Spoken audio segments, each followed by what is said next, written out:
Hello everyone! I'm Max from Canada. I'm Sujaree from Thailand. Welcome to our channel. We are a married couple living in Thailand together with our 12 dogs. And today we are reacting to the Swedish songwriter who's running the music industry. I think it's going to be Max Martin, the guy with the long hair. That seemed to write a lot of songs that I didn't know were Swedish songwriter in America, like the Backstreet Boys and a lot of others that I'm completely shocked. So I think that's going to be quite interesting. By the way, we have a Buy Me a Coffee channel membership if you want to support our channel. All of the money that we make go toward our dogs. Yes. Let's get started. Let's go. If you've heard songs like Blinding Lights by The Weeknd, Blank Space by Taylor Swift, or Dark Horse by Katy Perry, then you have heard the work of Max Martin. Max Martin is a producer and songwriter behind 25 Billboard Hot 100 #1 songs, many of which he has written or produced. But since Max Martin isn't on social media and doesn't do too many interviews, he's fairly mysterious and relatively unknown by your average music listener. So this had me wondering, who is he has no social media and doesn't do interview. Well, he's like the perfect guy. I mean, he's not getting influenced. And it goes to show that what we saw in other videos is that Swedish people are like, don't brag, you know.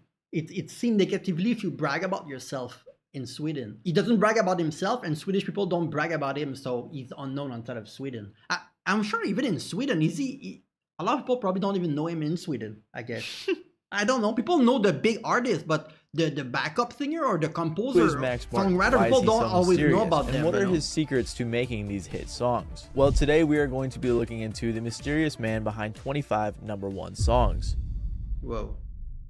Carl Martin Sandberg was born in 1971. Surprisingly enough, neither of his parents were musicians. Instead, his dad was a policeman and his mom was a teacher. He quickly fell in love with music, listening to his parents' music collection that consisted of artists like Elton John, Queen, the Beatles, Mozart, and more. His older brother was also very into glam rock, which gave him the short-lived dream of becoming a rock star. He said that at the time he listened to nothing but Kiss, and because of this music, he looked sang like in a rock multiple star. bands. In Sweden, they actually have a state-sponsored music education program with about 30% of these students going to publicly funded. What? Wow. One country is giving kids a music education that US children can only dream of. Whoa. What? Whoa. Sponsored music education program with about 30% of Swedish school children go to publicly funded after-school music program. 30%? That's why you guys are so good at music. What?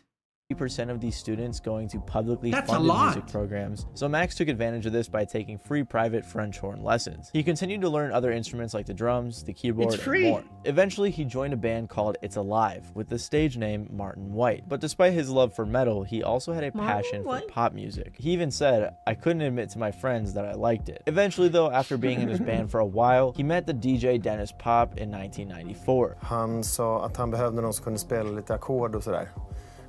Vilket han hade fått för sig att jag kunde. Och så började vi då, vilket var en helt sjuk grej faktiskt. Det förändrade ju allting för mig. Alltså inte bara att han ens såg mig och tog upp mig in i sin värld. Det förändrade hela mitt liv. Jag hade ju aldrig suttit här och pratat med dig idag. Om inte vore för honom. Dennis was an already successful music producer who had just recently founded Sharon Studios, which was a recording studio that would become a go-to for many popular musicians. Max's band would be signed by Sharon's record label, but Dennis really took a liking to Max. The two began working closely together, with Dennis acting as a mentor to Max. Dennis made sure to capitalize on Max's ability to write and produce songs, giving him a good understanding of the music studio rather than the stage. Dennis also suggested the stage name Max Martin instead of Martin White. Dennis Pop and Max Martin became an inseparable producer and songwriter duo. Well, my name is Dennis Pop. This here is Max Martin, and one of the producer crews behind Ace of Base. The first group that the duo worked a lot with was the Backstreet Boys. Them. Max wrote multiple songs for them, including the song I Want It That Way. The songs he wrote for them really helped put the band on the map. Max and Dennis were responsible for the whole birth of Backstreet Boys, our sound. A lot of people don't understand. I'm born in '86. In the '90s, they were the biggest boy band in America for sure. I don't know about like Europe, but they were the most famous by far. Like, yeah.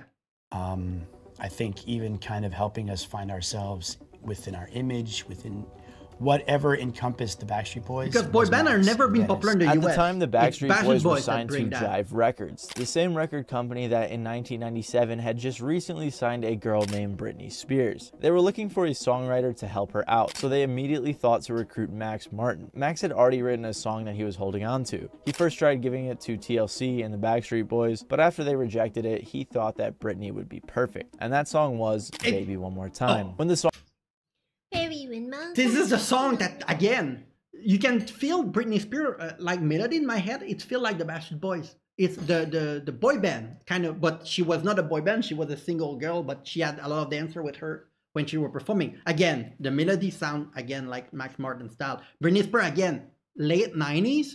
She was young and she was massive. In North America. The song was released in 1998. Massive. It became Max Martin's first #1 hit song. I was and to 12 this day, years it is old. one of the best-selling singles of all time. Working with Dennis Pop, Max learned one of the first secrets to making a hit song. He learned that a song had to be recognizable in the first few seconds, meaning it had to be unique or catchy enough to the point that you would know the song right away. No, he had this philosophy of, because he came from the DJ world to, you know, and to keep people on the floor when you he's doing interview. You had to, it couldn't be like, he had to. you know, what's this? It had to be something, he liked playing songs where they knew exactly what it was, just from the very start. This is evident in Baby One More Time and plenty of his other hit songs. Right before Max released this song with Britney Spears, his mentor and friend Dennis Pop passed away of stomach cancer at the age of 35. Because of this, 35. Max took over the musical aspect of Sharon, as Tom Toloma took over the business aspect. After only a couple years though, Sharon was so his mentor was very young.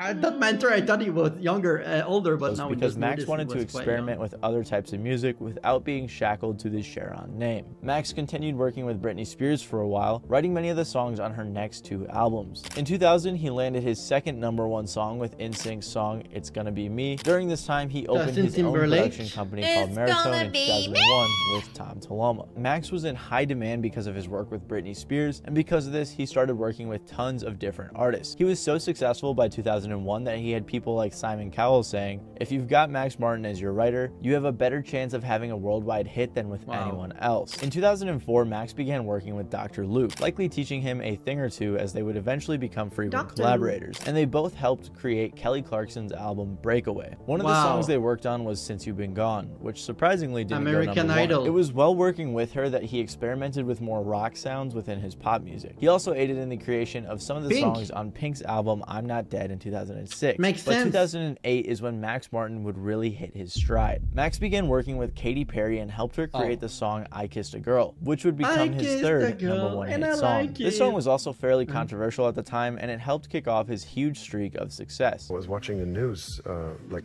clips from the States, where, you know, the news reporter was out in the streets like, oh, would you let your, you know, kids listen to this thing? You know, kissing girls, a girl kissing a... Oh, come on, America. Oh my God, only in America. The Americans love to create controversy out of nothing. I kiss a girl and I like it. Oh, controversial. We cannot show that to children.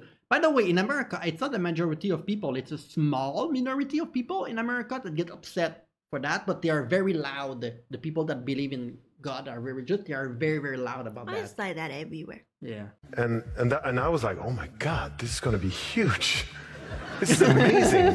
They're asking the parents about these things. It's like, they are mad, so this is going to be great. That same year, he scored his 4th #1 hit with the song So What by Pink. He continued getting #1s with songs like My Life Would Suck Without You by Kelly Clarkson, Free by Britney Spears, California Girls and Teenage Dream by Katy Perry, Raise Your Glass by Pink, Hold It Against Me by Britney Spears, E.T. and Last Friday Night by Katy Perry, and many more. It seemed like Max had really found his formula for making a hit song, with his second secret being the significance of the melody over the lyrics. Since he isn't a native English speaker, growing up he always felt more of a connection to the melody rather than the lyrics. Exactly. Since he can't always understand them. I think that's what I always said, right? When you listen to like a song, you're like, oh, this sounds like Swedish. Because of the melody. Sometimes it's more like disco dancing, but sometimes there's something about the pop element that is like kind of wild, and you're like, oh, this sounds Swedish.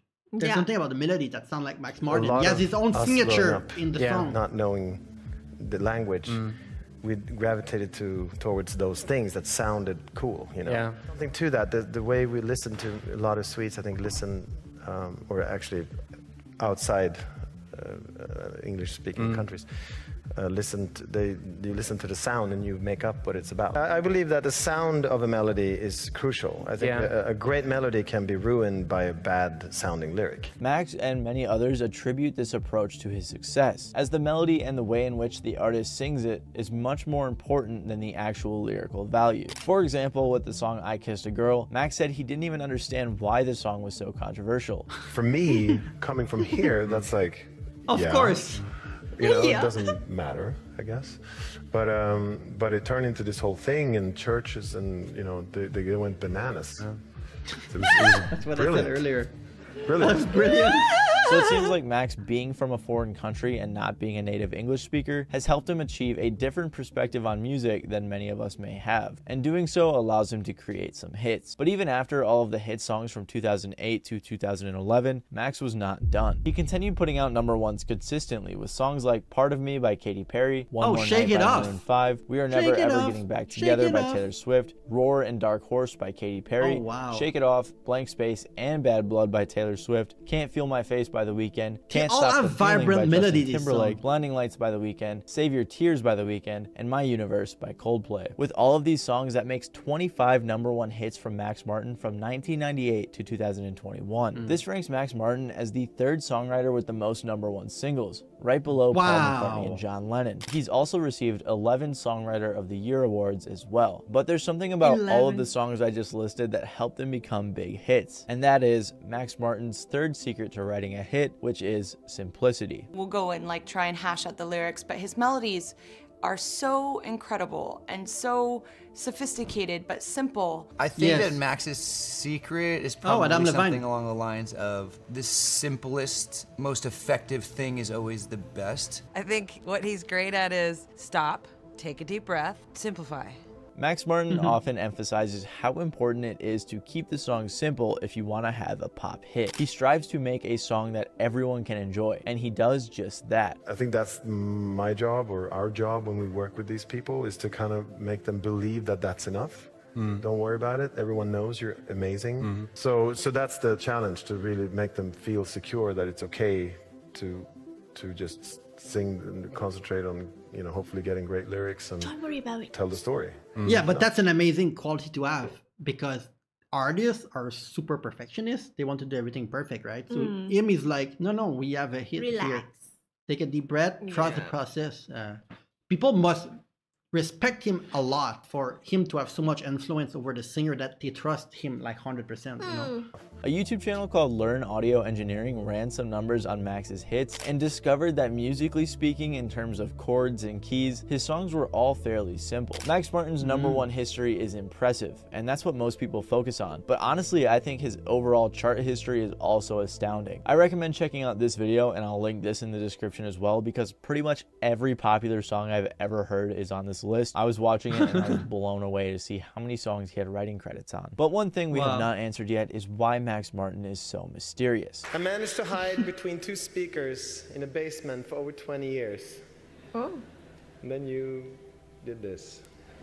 Thanks a lot. He rarely does interviews, hardly goes to music industry events, and he doesn't even use social media. And that's because Max Martin is scared of fame. Recently, he worked on a musical called Anne Juliet, and as the interview began, he said, "I'd rather not do this." And he further explained, "I've always been scared of fame. I've seen it up close, and I don't think it's healthy." And it makes a lot of sense for someone who's constantly around famous people and sees what they have to go through. Fellow Swedish artist E-Type says, with his own demos, Max Martin singing himself, those would have sold 10 million or more. But he wasn't an artist. He didn't want to be an artist. Max Martin is a songwriter and a producer who has mastered his craft, and he loves doing it. He doesn't care about the fame and the fortune, he just cares about making a good product. Anyways, thank you guys for watching. This is Matty Balls. If he was American, that would be so much difficult, because there's so much paparazzi and everything that would follow him everywhere and try to make his life difficult. He doesn't want to be like famous. He's like Kenny Reeve, you know? He doesn't want to be famous. He just wants to do his job properly, and it's just appear that like what he loves to do is popular. I'm like that too. Yeah? Yeah. Like, you know, sometimes I'm thinking, right? We are doing YouTube, And then like I want to do something like a vlog thing like that, but then I'm thinking, oh, what if I'm famous? Like I gonna need to go somewhere, people gonna interview me. So I think like, okay, it better to be like this. Okay. Okay. I didn't know you were gonna say that. Well, thank you for the amazing suggestion. I will put the top 50 song by Max Martin. I think that we reacted to like a long time ago, maybe 4 or 5 months ago. And yeah, that was amazing. If you have more suggestions, let us know in the comment below. Yes. Yeah. And see you very soon.